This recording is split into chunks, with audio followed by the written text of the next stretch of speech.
Go. 2, 1, and we're live.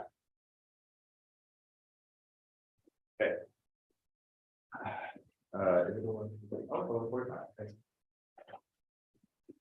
Okay. All right. Welcome everybody. I guess We've got our work cut out. yeah, you got a lot of food to eat. Yeah. So if anybody's watching nearby, come eat. Maybe some more people should play. For everybody that's on YouTube, welcome. My name is Scott Hamill. I'm professor here at University of Alaska Anchorage, and today's seminar is presented by our only postdoctoral research associate in the Department of Civil Engineering, Polly Murray, on reducing seismic risk in residential construction. And with that, I will let Polly introduce the topic. You didn't want to help. Oh, and I guess I'm supposed to. Well, sure. Great. Hi everyone. So I've been at the University of Alaska Anchorage for about 9 months. Yeah. And we've been working on this project where we're looking at how changes in residential construction translate into seismic risk. So today we're going to go quickly over the project that we've been working on with Dr. Hamill and me. And then I'm going to talk a little bit about the November 2018 earthquake and what we learned from it. We're going to talk quickly about Anchorage's building stock, and then get into the testing of wood shear walls, and then I'll go through our test results and the implications for seismic risk. So in the 2018 earthquake, there was a magnitude 7.1 earthquake right around here that caused damage in the Anchorage Bowl and Eagle River. So a couple of things important about this figure here. This is showing the request for assistance for damage following the earthquake. And you can see that there is a much higher concentration of damage out in the Eagle River. And this green line represents the building safety service area, which is the portion of the municipality of Anchorage where building codes are enforced. And we didn't have ground motion sensors outside or in Eagle River, so we can't exactly quantify the intensity of shaking in Eagle River versus in the Anchorage Bowl. And so the question becomes, how much does building code enforcement affect your seismic outcomes?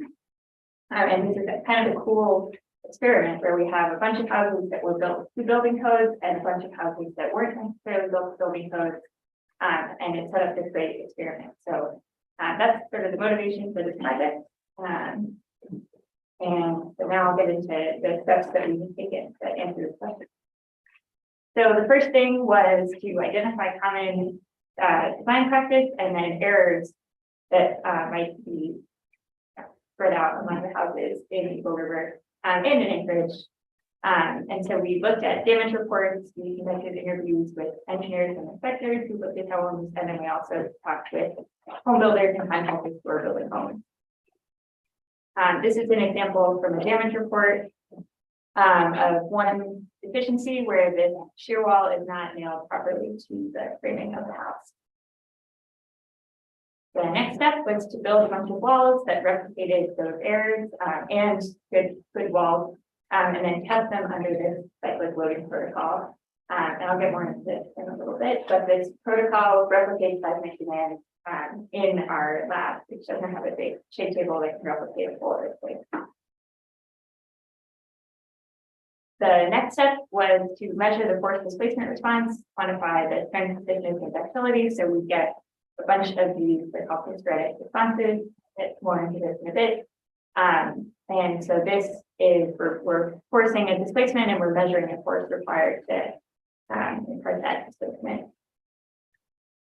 Then we take that test data and we build numerical models that represent typical construction in Anchorage, and we calibrate those models to these efficiencies. And then we run a whole host of earthquake simulations to determine the ground motion intensity that causes damage or fire. So this would be an example of one house going through an earthquake, and you see the intensity of the earthquake gets bigger as the color changes, and the drift, which is a measure of how much damage, it gets larger and larger as the intensity of the earthquake. And the last step is to host workshops for local contractors and builders, and we actually hosted our first one last week. And so we did a combination of classroom presentation, and then we went down to the lab, we tested a wall, and then we had them build the next wall, and we actually had them raise, which was really fun. So they were, the hold downs each required 26 nails, and so we put the engineers on one side and the builders on the other side, and we had them raised. And they were very enthusiastic, and it was very close. I won't share their results, but yeah. I think you might be able to guess. So how many of you were here for the 2018? So I was not, but I heard a lot about it. And so I just want to talk about that earthquake and what we learned from it. So it was November 30th. We're coming, or we just passed the 4th anniversary of the earthquake, and it was a magnitude 7.1 just outside of Anchorage, and it caused damage to houses, roads, a lot of ground failure, and commercial buildings and some other infrastructure. So we can look at the intensity of the earthquake, and we can see that the sort of more red, orange colors are more intense shaking, the blue is less intense shaking.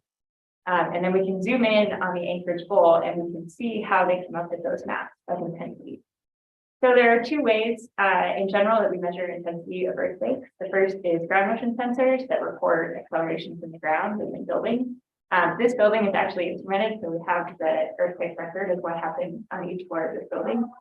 And the other way is through a did you feel it survey. Has anyone here ever filled out a did you feel it survey? Yeah, so it asks questions like, did anything fall off your walls? Was there any noise? And if it used the answers to those questions to quantify or to estimate an intensity of shaking.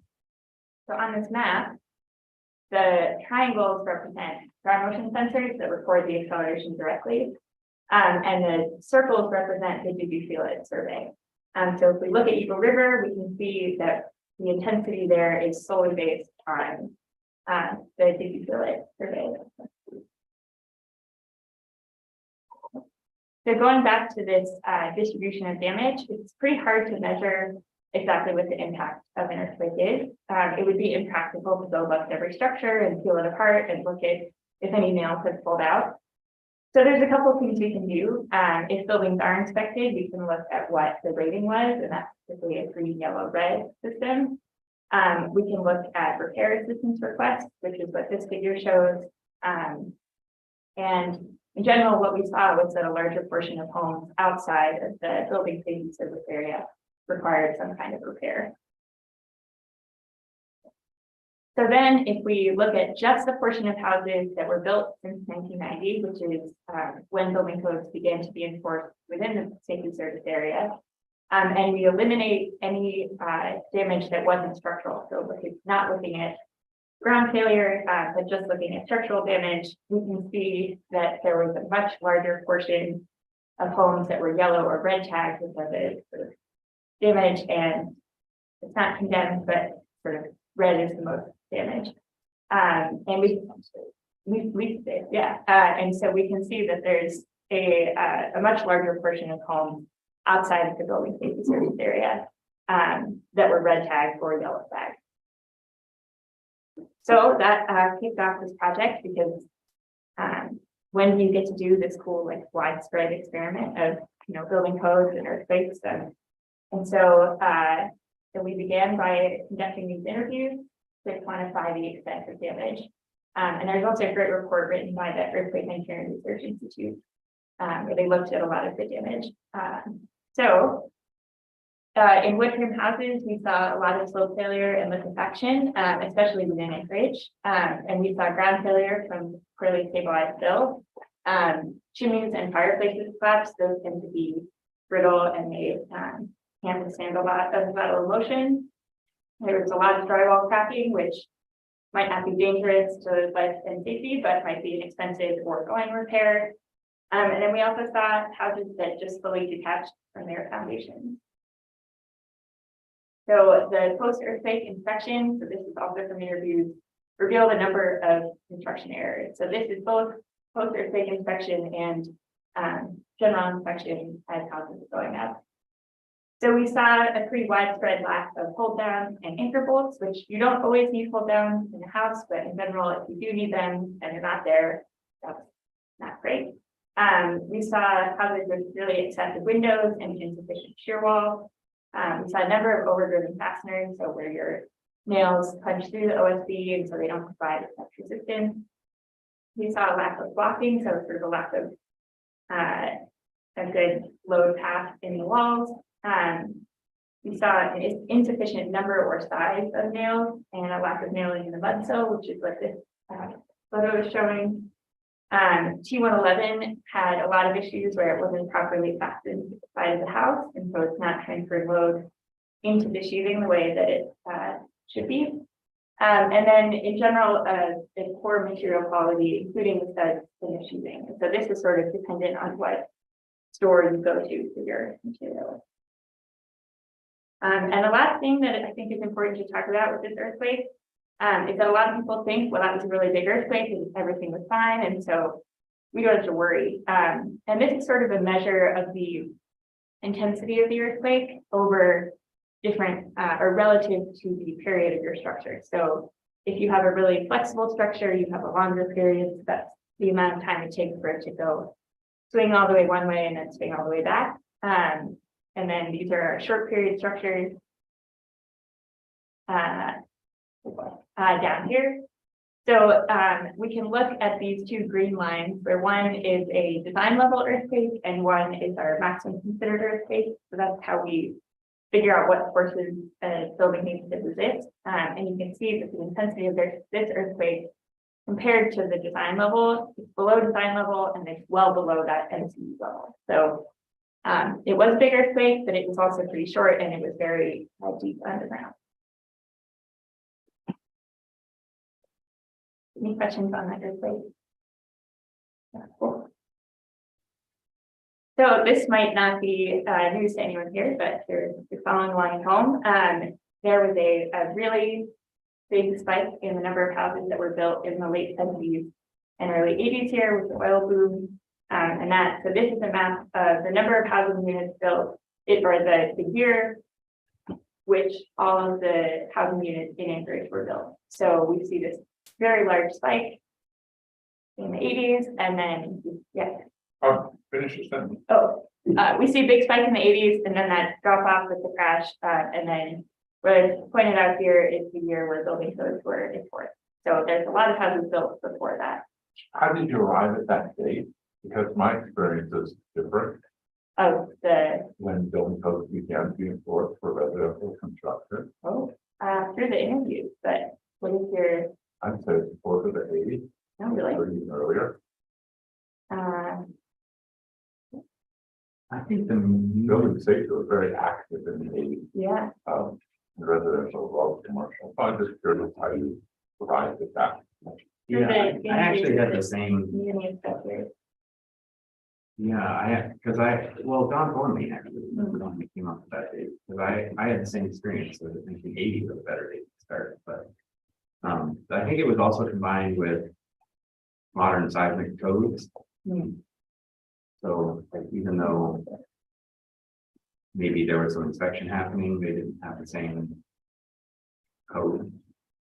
Yeah, I'm not sure we should. Yeah, Like that. because I asked the same question. I tried to reach out to Henry Kim.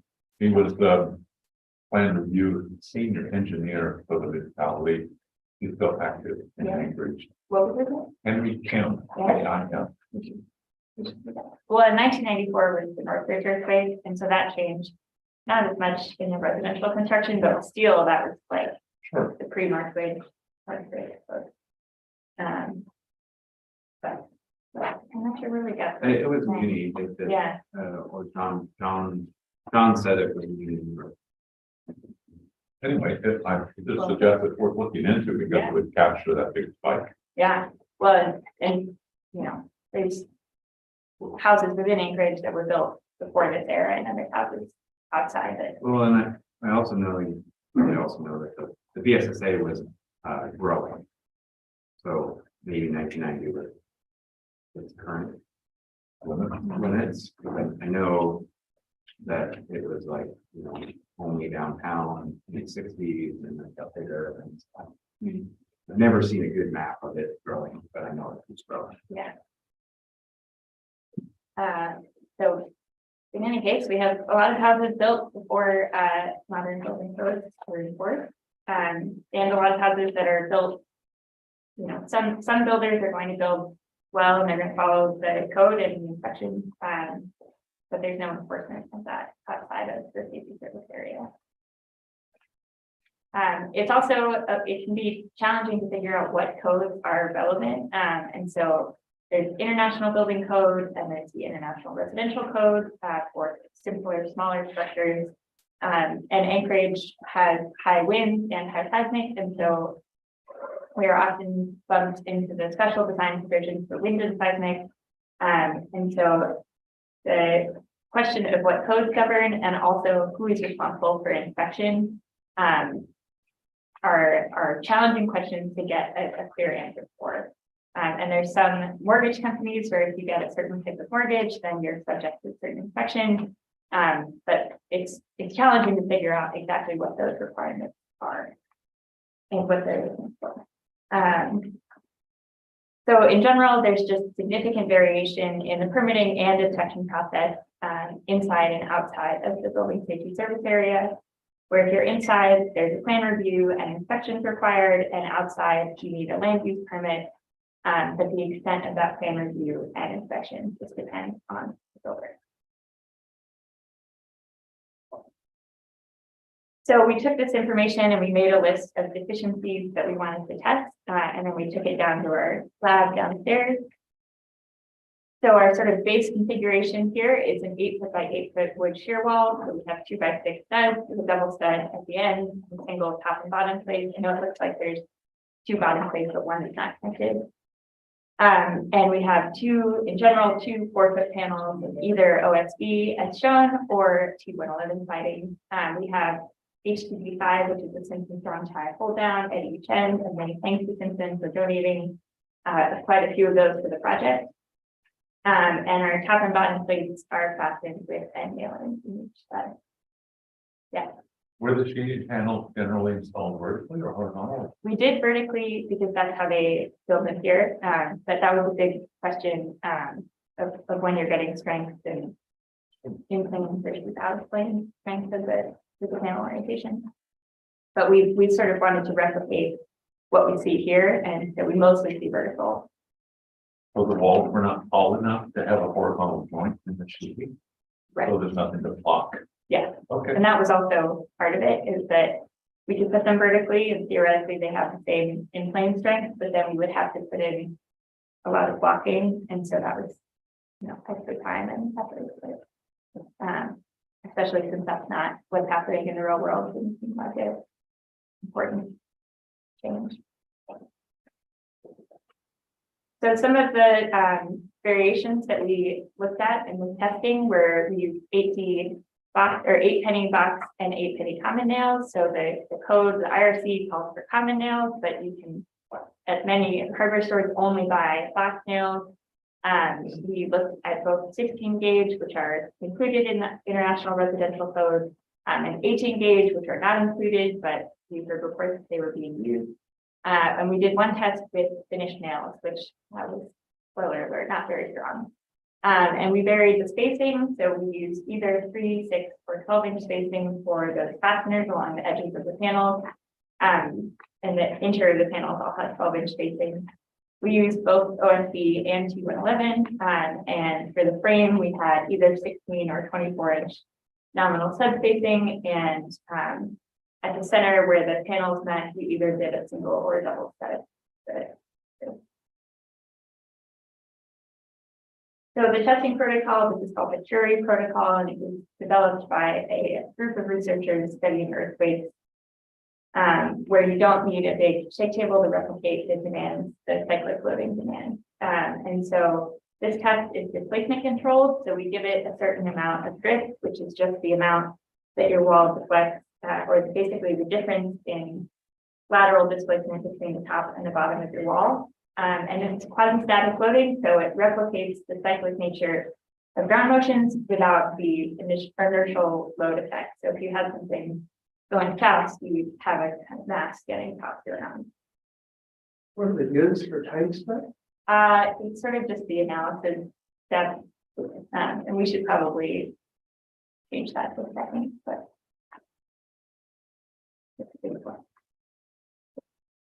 So this is just a graphic of our test frame. So we have both a rigid floor and rigid frame. And then we have this big actuator that supports the displacement back and forth, which gets transferred to a steel beam and then down into the wall, which is anchored into the strong floor. So this is a pretty common setup, and there's standard test requirements that we had to meet. And so that is our sort of baseline configuration. So that's right.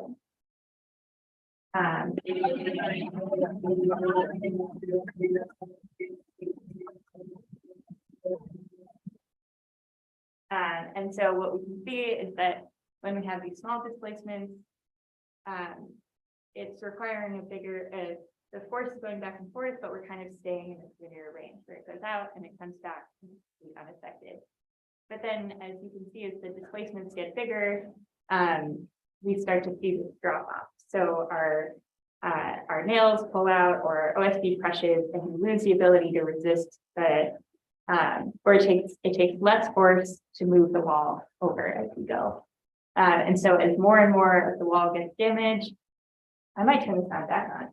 Well, the problem is that you can't hear you Oh, because of the mics that they're picking up. So got it. Okay, if you well, don't talk, you can turn it back on. should I just try to replicate the sound of nails ripping out? Nails cracking. And so as things break, you can see the amount of force that the wall is able to resist drops off. And so now we're moving. There we go. We're moving back and forth like this, which means our walls have become a lot more flexible. So now it takes a lot less force to move the wall to larger displacement.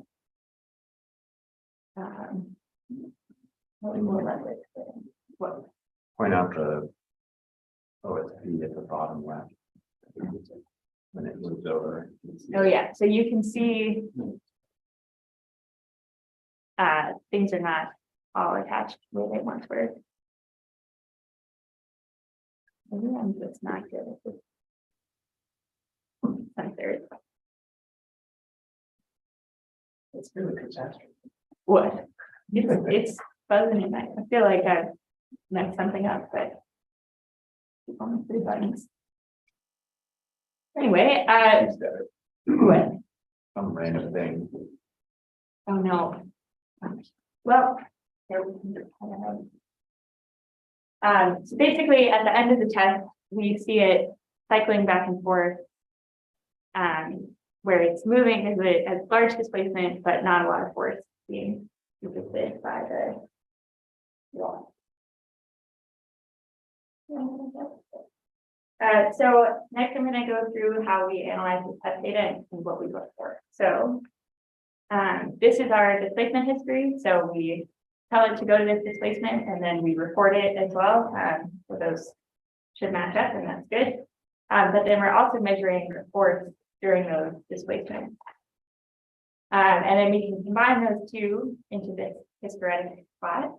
So there's a couple things that I want to point out here. The first is that our peak force, which happens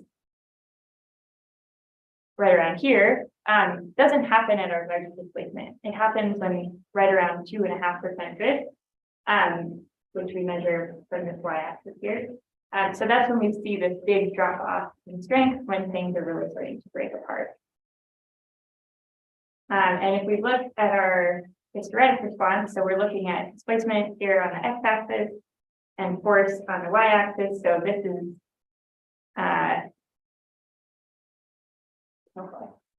this is that peak force. Okay, on the Right.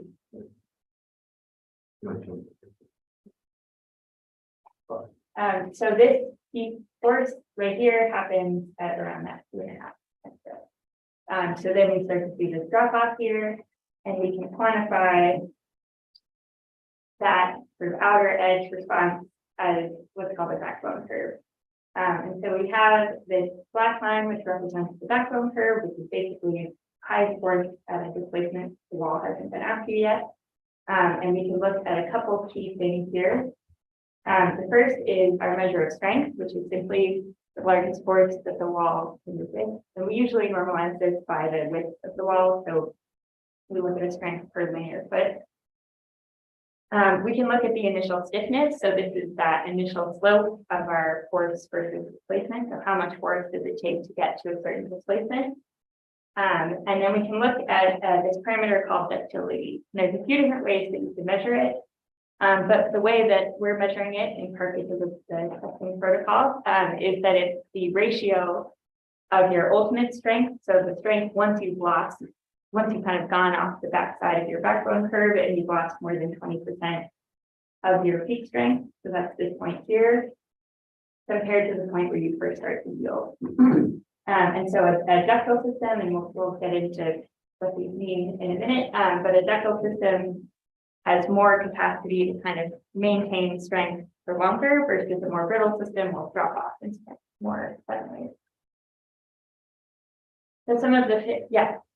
Will you later be talking about the difference between the imposed force that you're measuring here, which is about 550 pounds a foot, it looks like? No, a little over 800 pounds. About 750 pounds a foot. If it's an 8-foot wall, meaning about 6,000 pounds of applied force compared to the code specified design strength per foot of wall. Will you be talking about that later?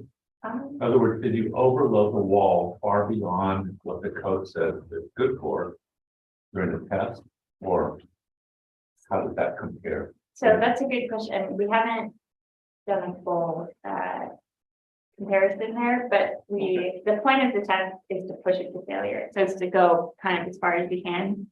And then we looked a little bit at like, this is what the IRC said for this amount of shear wall, this is what you would need in terms of spacing or strength.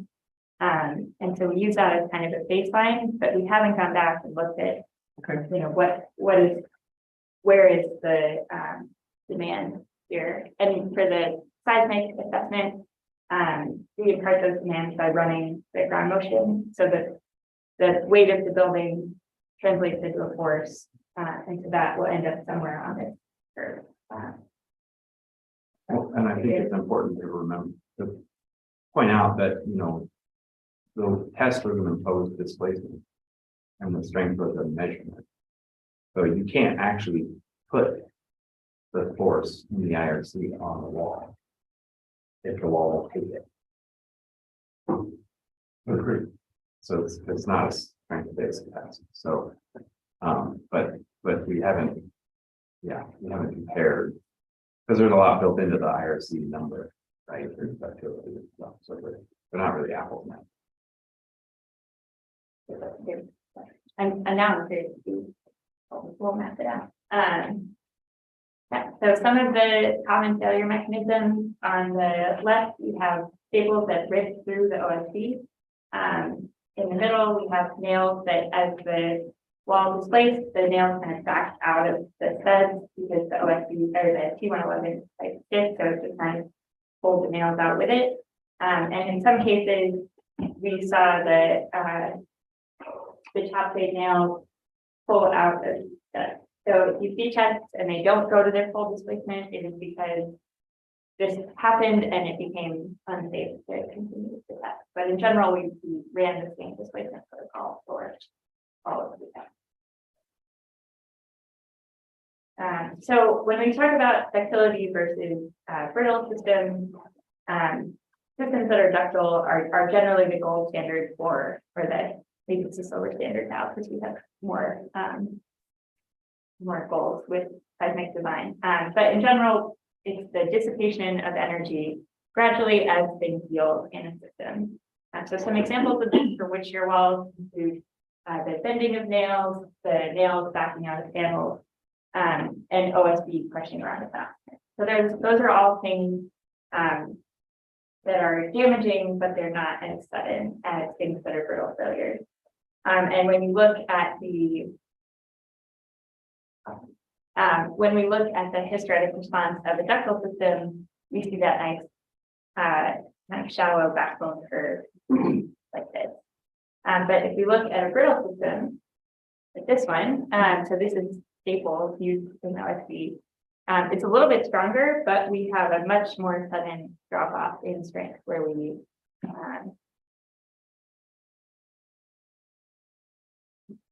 where some things start to break and then suddenly the wall has much less resistance to those displacements. So that's where we see this really large drop in strength. And in systems with staples, we tended to see lots of staples snapping, or when the nails pull out, suddenly there's no more resistance in that. And so when systems are brittle, they often have sudden and catastrophic drops in capacity. So in general, ductile systems are preferable for earthquakes, but if your system is so strong that it's never going to go past that point, then maybe you don't need to worry. So, and there's a lot on here, so I'm going to go through each piece, but we can look for each test that we've done at the range of ductility and strength of those tests. So the first differentiation here, and I think the most important, is the colors. So the green ones have 3-inch fasteners, the orange ones have 6-inch fasteners, and these purple ones are the 12-inch fasteners. So from there, we've differentiated by fastener type.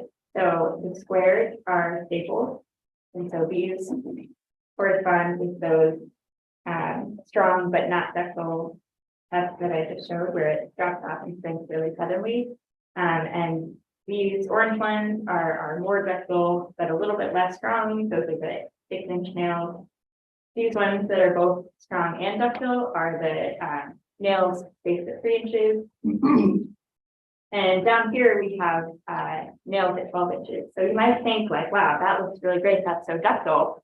But you don't have a lot of strength. So the point where you lost 80% of strength is pretty far out there because you never had much strength to begin with. We also looked at a couple of systems that were really bad. So this one, these two that are hollow have basically no fastening to the ground. So they either didn't have hold down, you can see that's quite weak and not ductile, or they didn't have the nailing in that bottom plate. And then the ones that are circled in black are the 2-111 panels. And so what's interesting here, and I'm sorry these aren't labeled, is that these are sort of the properly built 2-111 panels where there's 6-inch spacing around the edges of the panels. And then this is a test that we did where the seams, and we did both sides, just have one nail through both panels where they overlap. And so that test was not very ductile because things just broke up. The nails were right at the edge of those panels. So yeah, so I apologize if this one is kind of, there's a lot happening here, but we did quite a few different variations of these tests. So actually the one last thing I'll say is that the triangles are the box nails, which are 0.113 inches in diameter, and the circles are the common nails, which are 131. And those actually didn't have a terribly significant change in response. So much for yeah. So the way you've defined strength, that's the highest point on the strength ductility graph. Yep. So that's and well, this one's on the negative slope, but that's the highest strength that it achieves during the test. So when I'm looking at the unit there on the left, I see 60 pounds per foot, 80 pounds per foot. So it's pounds per linear foot. So that's, did I divide this now? 600 pounds. And Yeah. That's the test results were like 6,000 pounds. you know, they put all It was by 8. Yeah,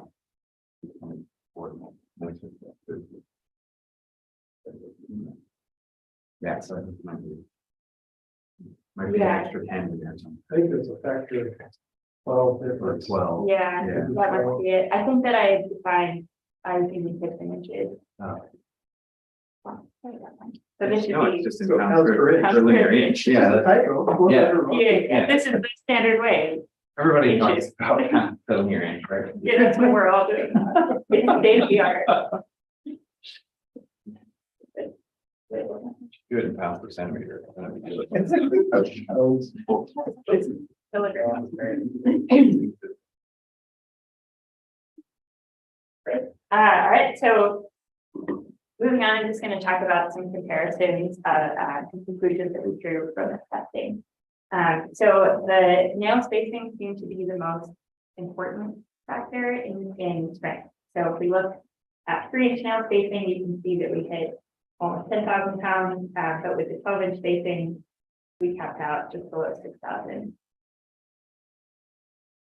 Pull downs, as you might expect, have a really significant impact on strength. So this is our 6-inch nails, kind of our baseline test, and then we did that same test without pull downs. And you can see we had to stop the test early because it became a dangerous situation. Not a, we stopped it before it became a dangerous situation. It was listening, but things were not attached. Just moving around. You don't want to destroy our equipment. Yeah, things are too quick. So if we compare the behavior of 2 and 11 with 2 rows of nails versus just the 1 row at the seam, we can see that we use a lot of strength in that system. And then this is the comparison of 2 of the residential code prescriptive requirements. So you can, for many buildings, either use this 8-penny common nail that stays at 6 inches or 16-gauge staples at 3 inches. You can also use 15-gauge staples, but those are not widely available. And in the past, you could use 14-gauge staples, but they took that out, and we don't really know why. Some people in this room have houses built with 14-gauge staples. And maybe we should just still give it a see what. And so you can see that these sort of meet those requirements in different ways, where the 6-inch nails provide a lot of flexibility and a fair amount of strength, but our staples just provide a lot of strength. So it might be that in a design level earthquake in a standard house, you would only expect to see 4,000 pounds force, and so both of these systems won't see a lot of damage. And what we found, I mentioned this a little bit earlier, is that the nail diameter, once you are going between a box and a common nail, doesn't have a terribly significant effect. It's a little bit stronger to use the common nails, but the spacing had a much bigger effect on the effect. To no one's surprise, I think finish nails are very weak and don't provide a lot of resistance.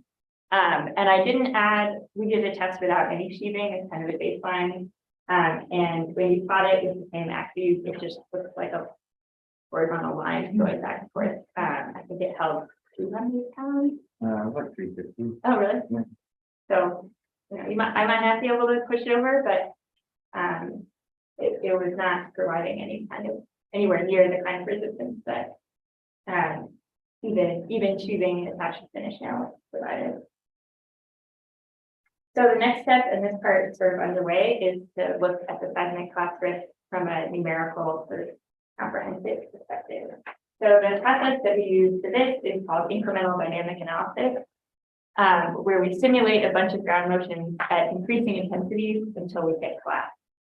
And so each line on the plot represents a ground motion record. So there's a set of 22 records that are sort of widely used in research, and they have there's different frequency content and duration. So they're earthquakes with different properties. And so we can kind of account for the range of responses of those different earthquakes.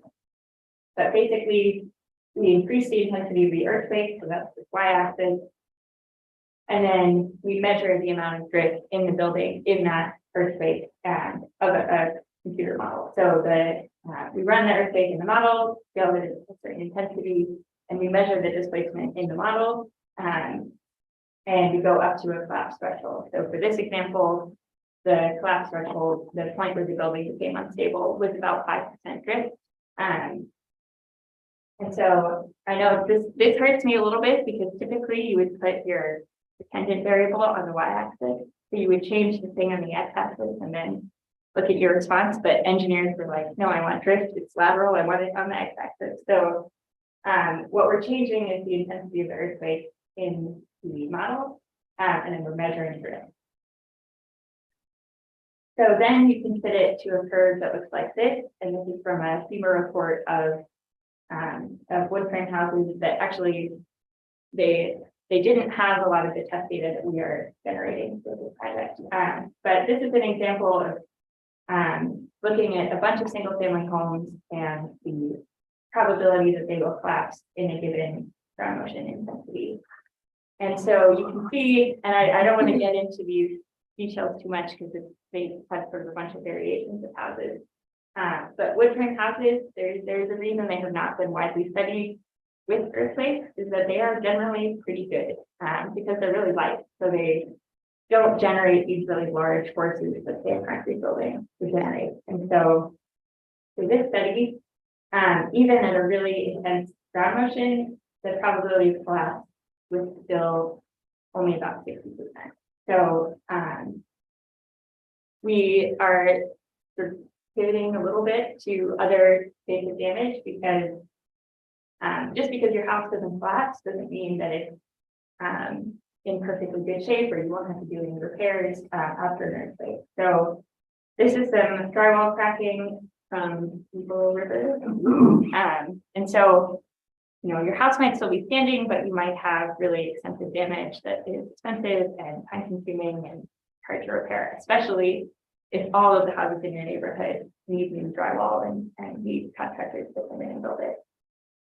So the vulnerabilities that can kind of increase your risk to these to this type of damage are the brittle systems and weak systems, any breaks in your load path, so lack of nailing or lack of pull down, and especially open or soft stories, which is where you maybe have a garage with your first story, and then up above that you have lots of shear wall and things are much more stiff than in that first story.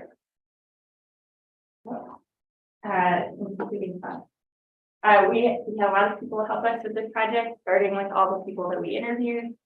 Amanda Kurtzfeld at FEMA and John Friendly at Boulder and Associates Local. We're both really helpful in getting this project going. And then we had a lot of help building the walls and putting them up from Corbin Row to Kurt Martin and Ben Almeida. So it's been a really fun group effort here. It's not over yet. But the key takeaways for people home with are that wood frame houses are unlikely to collapse in earthquakes, but they are vulnerable to damage, especially if they're built with these vulnerabilities. And that closely spaced fasteners are the most effective way to increase the strength and ductility of your wood walls. In general, ductile failure is safer than brittle failure. And strong walls may not deal with an inclined level earthquake, so you might be able to reduce your risk through either lots of strength or lots of pressure. With that, do you have a question? I would suggest two more key takeaways. Yeah. One, your graph that showed all the different nailing and strength and ductility. You had at the top an 8-penny common at 3 inches with single center stud had a certain amount of strength, and you had a almost matching amount of strength from your 8-penny common nail at 3 inch with a double center stud. But that second one had a lot more ductility. Yeah. So if you keep from splitting that stud, that gives you a lot more ductility. Yeah, that's a good point. I put that on there. I forgot to talk about it. But we did some tests where you have just a single stud where the panels meet. And so your nails are really close to the edge of your OSB and they tend to. Right. So that if you have a certain force in your wall, you need the double stud. And so this is. I think anytime you have like 3 inches of stuff, Yeah, I think it's anything less than 6. Yes. Yeah, It's either It's double not that stud the or- force goes up, it's that if you're putting in 3 nails. but I think the code said if your force was expected to be above, 350.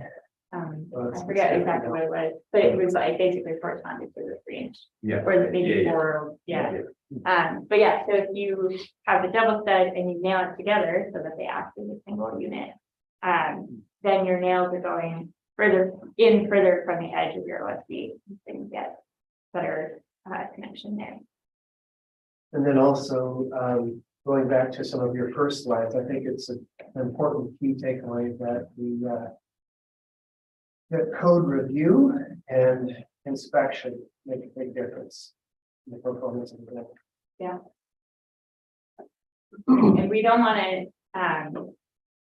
we're not policy people, we're not trying to say, you know, we should start doing inspections, but we hope that when people hear about what we're saying, if they think, well, maybe I should get an inspection, or maybe that should be part of my.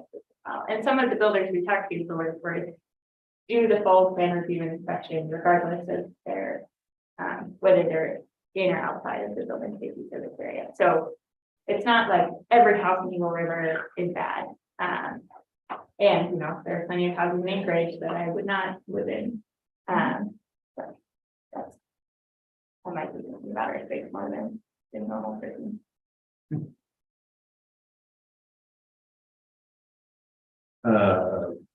Any other questions? I don't see any. Okay, I'll ask, so you were talking about the test, go to the first, or the, yeah, that one's good. So just to kind of hammer on the point, the idea in the lab is that you are, you know, imposing the displacement and recording the force. So how would you translate that to something happening in real life where, you know, is the force going up and down, or what's happening to the wall as it gets softer? Doing the thing, Yeah. or, so if you have a wall in your building and there's an earthquake and it generates a force from the weight at the top of the wall, say you get to 4,000 pounds, you would start to see some kind of break in your wall. And so you would start to see this drop off in your strength. But then the next time that your wall is loaded, it's the stiffness, which is the green line, it's not going up to the same point, it's going more out of the symbol. So now the things are weaker, under that same softer, under that way and weaker, under that same force, you're not going to be able to reach things, right? So, or your displacements will be larger if things are damaged. Your wall will become more flexible. And of course, if your house displaces more, your drywall is going to break more. So that's where we could get into the takeaway should not be that you should make the building incredibly stiff so that everything moves exactly with the ground. But it is that displacement that often causes a lot of the damage and then eventually instability in a building and in a space. So you're gonna see the same 4,000 pound force over and over again. But it might be. It might be out here. Right.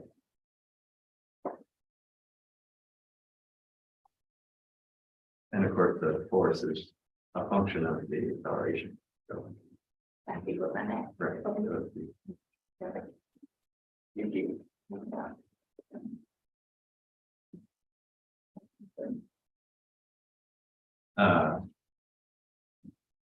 yeah, so you might end up with a bunch of 4,000 and then a big shake and yeah, 6,000.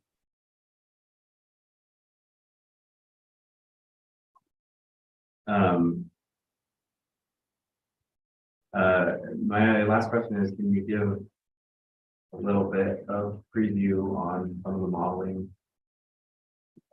Yeah. Skipped over. So. So basically, we're using a software called OpenSea, that replicates. You basically calibrate your components of your model to this response. And so you tell it, this is your stiffness, this is when, when you'll start to yield, this is how much you lose with each cycle.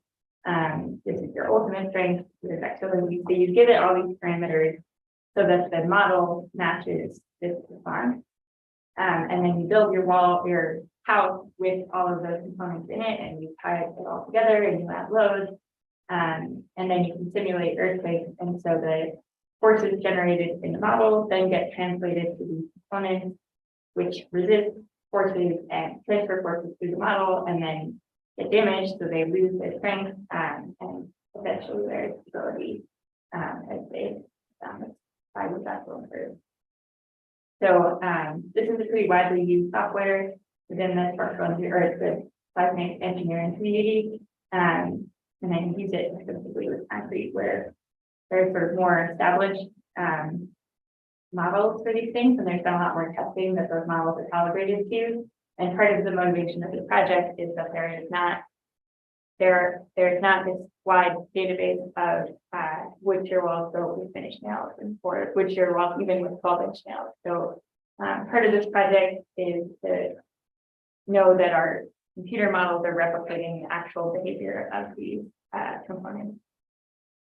So, but the specific things that are going to happen in the project. Are Yes, what models? so we're building models of houses being created. So that one will be a house on a hillside where the foundation is uneven. One is a house with just a whole wall of windows on one face, which means that you don't get a lot of resistance on that space, and then potentially forge in. Look at we started with a simple one-story block house, but when I ran the incremental dynamic analysis of that, they basically never collapsed in their space because it was so strong, or so light, and so it just never generated enough forces to take down the wall. But we do anticipate that the taller, bigger houses will use more forces. Yeah. Have you tried to correlate the displacement demands from damaged residences from the 2018 earthquake to the kinds of displacements you're imposing on your walls in that protocol? Because there's no way that without any home experience 12-inch peak-to-peak displacement in a single story. Right. And so Over here. the test is not intended to replicate. Yeah. But if the behavior is within a much narrower band of displacement, how does that tell us anything? How does that inform your testing? Yeah. So there's a couple ways that we can do this. So we can look at what damage is expected in a wood wall if the drift or the displacement is 1 inch versus 2 inch. So that other researchers have looked at, this is when your drywall will crack, this is when your nails will pull out. And we can do that with our testing too, when we look at, it was 2.5 inches of displacement where that whole row of nails ripped out of the OSB or something like that. So we can correlate the level of drift with observable damage. It's very hard to know exactly what house underwent if it's not instrumented. So we don't know exactly what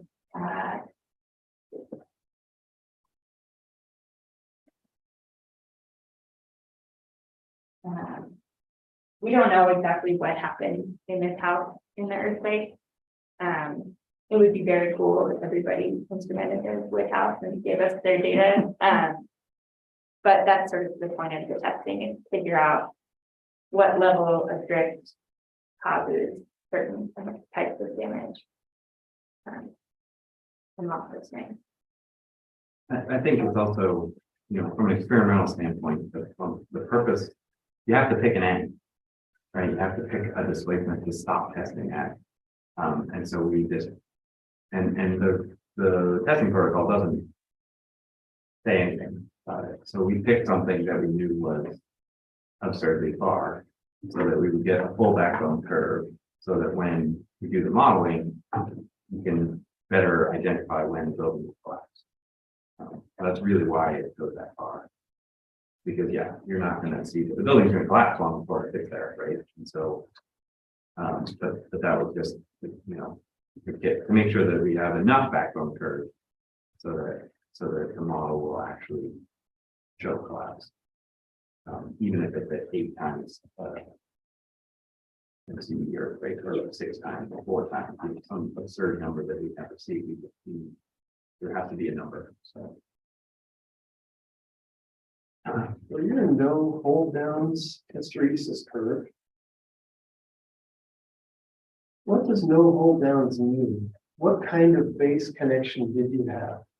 So we had 4 intervals in the base plate, and then the studs were end nailed from the base plate, and then the sheathing is still attached.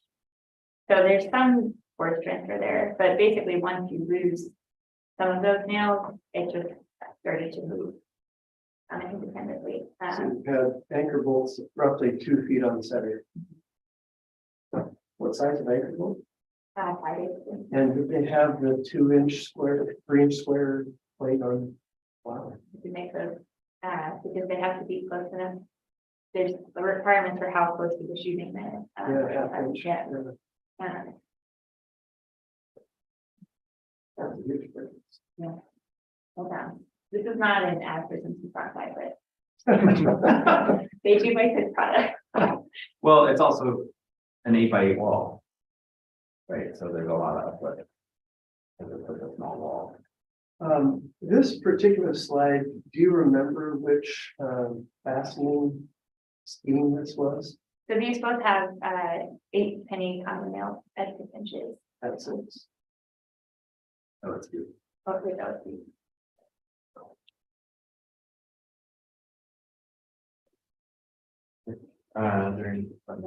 Okay. All right, so everybody at home is probably eagerly awaiting the passcode. Oh, So I don't know how it works. so for those of you that might be new to this, if you want your CPU or PDH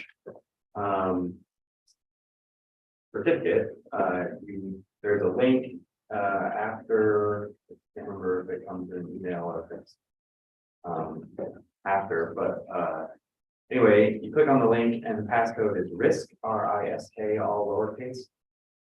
And then you can get in there and I believe you type your name and it spits out your certificate and then you save it.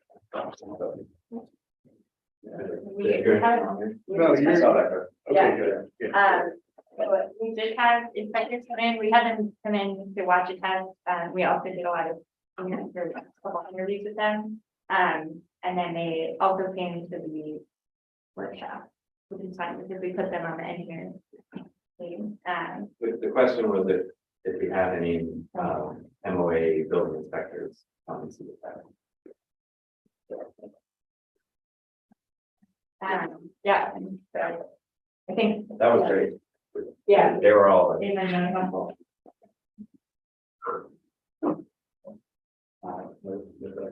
Well, this is such a big deal. I would say this should be one of the key takeaways also. Yeah. Really is. I've had builders tell me, you don't need hold downs. We've been building houses for 50 years and you don't need hold downs. Yeah, well, I live in a house in the It's whole. not just by the numbers, it's by the test. Yeah, well, Yeah. and again, it has a lot to do with your aspect ratio. You know, if you have a long shear wall, then it would be much less apparent. But if you have short shear walls, what we in theory have, right, an 8 foot by 8 foot shear wall, not short, pretty short. So it's And if we had an 8x8 shear wall in real life, it might have 8 pennies at 4 or 8 pennies at 3. Yeah, And then there'd be even more significant units.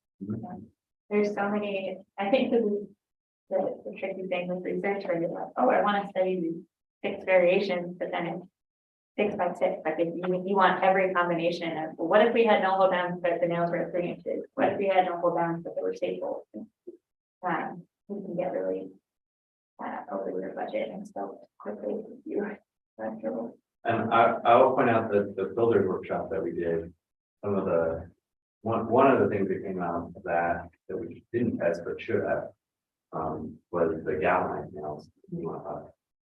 Because the failure mechanism of the P111 was pull out of the nail, not ripping of the shear wall or of the panel. Where the OSD, typically the nails stay in the wood and the panel shreds around the nail.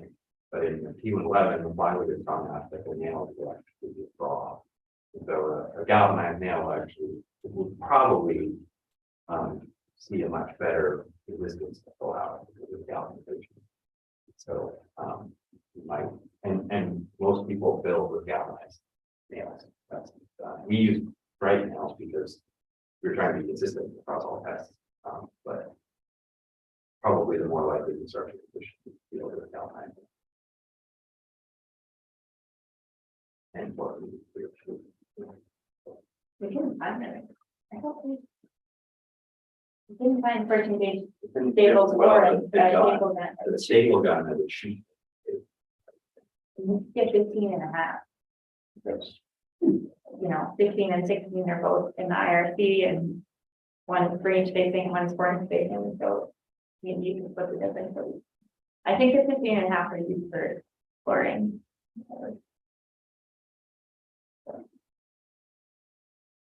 Okay. Thanks for coming. Everybody online in the room, if you're in the room taking food. There's a lot.